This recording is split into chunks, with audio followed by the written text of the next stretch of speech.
With all the talk about walking out of Holmes and Watson, what movies have you walked out on?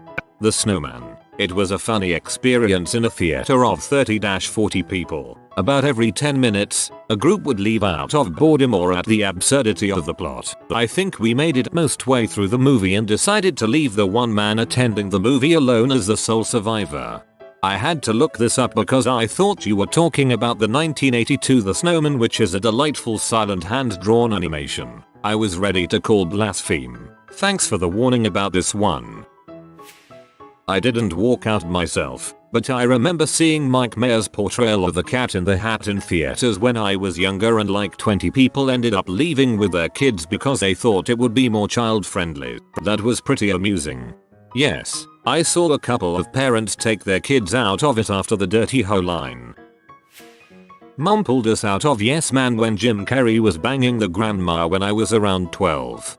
Ah yes, I had a similar Jim Carrey experience when my father took me and my two brothers to this movie at the age of 11. He, however, kept us there through the whole film.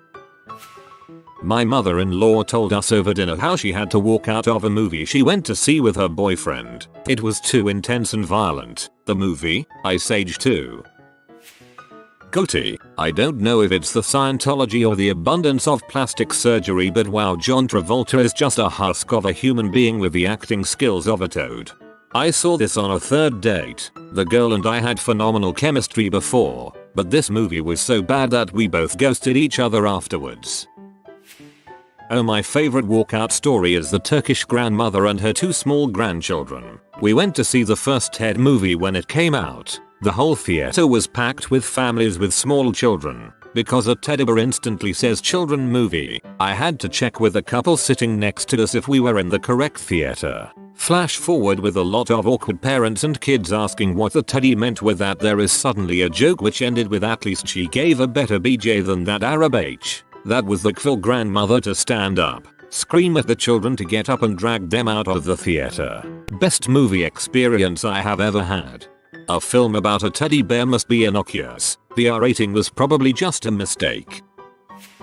We walked out of Amityville Horror, original theatrical run, because someone puked and the whole theater smelled like popcorn vomit.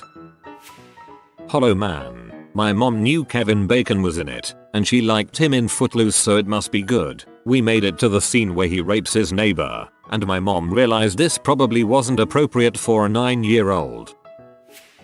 I walked out on The Grudge. Turned out there were a bunch of teens in the theater that night. They all screamed or laughed in unison at every little thing. I'm talking during the opening scenes even. I left after 15 minutes because I had no idea what was going on and couldn't even hear the dialogue. Never walked out on a movie for thinking it is terrible though. This happens a lot with horror films because the teens usually want to prove to their friends that they're not scared. When I worked at a theater and we showed the French film Irreversible, the entire audience walked out of every showing halfway through. Literally no one stayed to see the end. Halfway through is the most violent debauchery in any movie ever, and it goes on for about 20 minutes. I got kicked out of a theater. Me and my dad did. We used to have family Fridays and we would vote on what to do. Majority rules. My mom and both of my sisters voted to see Titanic 3 weeks in a row. During the scene where people are falling off the ship, one guy hits the propeller on the way down and does some nollie flips. My dad was joking about it earlier in the week, so when we saw the scene again both started laughing and eventually got asked to leave. What a dong move by one of the adults in the room to vote to go to the same movie 3 times running, lol. Also, I remember the propeller scene also, the most memorable part of the film to me. Downsizing was one where my whole family looked at each other trying to decide if we should or not. My wife and I rented it the other night. The last half hour was so preachy I walked out. I'm still in the garage as I type this. My mom made us walk out of Alexander during the first 15 minutes of the film screaming about gay love. She threw a fit in the lobby trying to get our money back. I was too young to really understand why, but old enough to be embarrassed. Slenderman. To be fair, it was the theater's fault. They had just renovated and they had a new light that was aimed directly at the screen. Management was asked multiple times to fix it so we could, actually see the movie, but they never did. I made it about 20 minutes. Wasn't hooked on the story, but I honestly didn't even see much of it on the screen. I think the theater did you a favor distracting you from that nauseating years too late trend exploiting cash grab abortion. Just watch the Marble Hornets series instead. Grandparents took me to see Harry Potter and the Sorcerer's Stone when I was about 5/6. Once Professor McGonagall transformed from a cat into a human, I burst into tears and we all had to leave. I later went on to read all of the books and love Harry Potter, so I had a great change of heart on everything. The end of the movie where you see Voldemort's face really scared me as a kid. The only movie I walked out on was Daddy Daycare because me and my friend realized there was way too much security at the time to sneak into the Matrix Reloaded, which was our original plans. I love Daddy Daycare NGL. Gone was just a crap show. Gone when she flew into the sky and came back all grown up. WTF. I was so distraught after the movie. The books were fantastic, but they cut out such an astounding amount of important content that it felt like a 90-minute trailer. My father took my young sister and I to Bruce Almighty thinking it was a religious comedy and he would make us like the church. It was not. I've only walked out of one movie, the latest Fantastic Four movie. It took for fricking ever to get to the point and it wasn't worth it. What? Almost an hour in and nobody had superpowers yet. At that point, either they'll rush the rest of the movie or it'll be too long of a movie. Either way, I didn't stick around to find out. Not surprised it bombed. Just picked us up on clearance for $2. Might have spent too much. When I was 12, I walked out of the Ring when they showed that girl's face in the closet or whatever. Since I was crying like a bee, the theater manager let me and my friends see Rush Hour 2: I've always wanted them to re-release The Ring in 3D, but make the entire thing 2D so people forget, right up to the point when she climbs out of the TV. I've never walked out of a movie, but if it had been a cooler day I'd have done so with Transformers: Revenge of the Fallen. Air conditioning is a powerful motivator. The Last Airbender. My siblings and I loved the TV series to death and we organized a big group of friends to come see the midnight premiere. I was already worried because the trailer was really bad, but I still had hope. I was so sad and annoyed that I left the theater for about 20 minutes and hung out in the bathroom. I eventually went back because all my friends were there. The Wicker Man with Nicolas Cage and 9 with Daniel Day-Lewis and Marion Cotillard. I saw The Wicker Man at home with my dad and we both almost walked out of our apartment. Epic movie. I'm not sure anyone else even remembers that it exists, and good for them. I can't believe those types of movies were so popular for like a decade just because a scary movie was a sleeper hit. Why did people walk out of Holmes and Watson?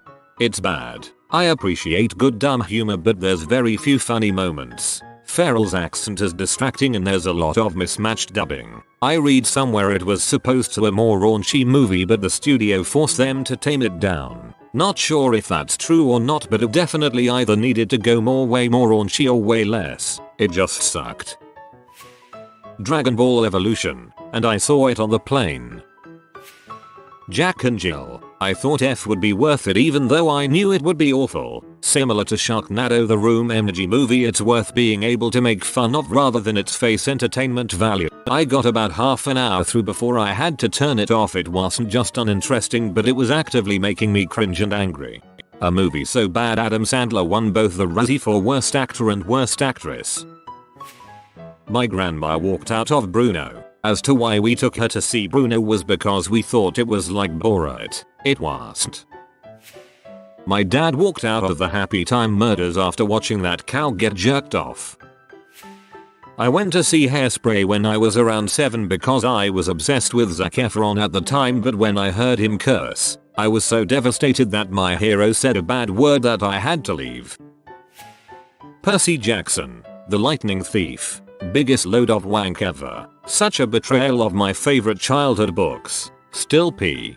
I love that the only person who hates it more than the fans is Rick. He'll be forever upset at those two movies and it's glorious. Every Thanksgiving we go to the movie theaters. 3 kids under 12 and my dad all went in to see Meet the Fokers. We didn't even make it past the first Foker scene before dad told us all to get up and leave. Dad was no longer allowed to pick the movie, and from then on we all saw whatever cartoon was released. Mother's Day. Thought it would be funny bad, was only half right. I wish I'd walked out of Meet the Spartans. We sneaked into that one, and I still wanted my money back. My ex-girlfriend's best friend got knocked up in the theater at that movie. I'm particularly proud that I didn't walk out of Highlander 4. I did walk out on Highlander 2, though. Avatar: The Last Airbender and The Dark Tower. Both were incredibly disrespectful to the source material and I hated them. Ah yes, there's Katara, who everybody loves for her deadpan exposition. Oh, and Sokka's great. I especially love it when he sulks about literally everything. And Prince Zuko's the bomb. His physical appearance being totally marred by his father who apparently only gave him a little baby burn that's barely noticeable. God, I hate it. Back to the Future 3. Electric went out in the theater exactly when Marty drove into the movie screen. Was trippy. The Truman Show. Before you rip me a new one, hear me out. So, I was 10 years old at the time and loved Jim Carrey movies. You know, Ace Ventura, The Mask, Dumb and Dumber, etc. I went in expecting a hilarious movie, as I had not seen a trailer. But instead I get this somewhat depressing existential crisis film. I noped out about 30-40 minutes in and they let me pick another movie. Years later I watched The Truman Show and loved it, but at 10 years old I was not ready for it apparently. If you are new to the channel, you can subscribe. I publish new videos every day. Until then, check another video.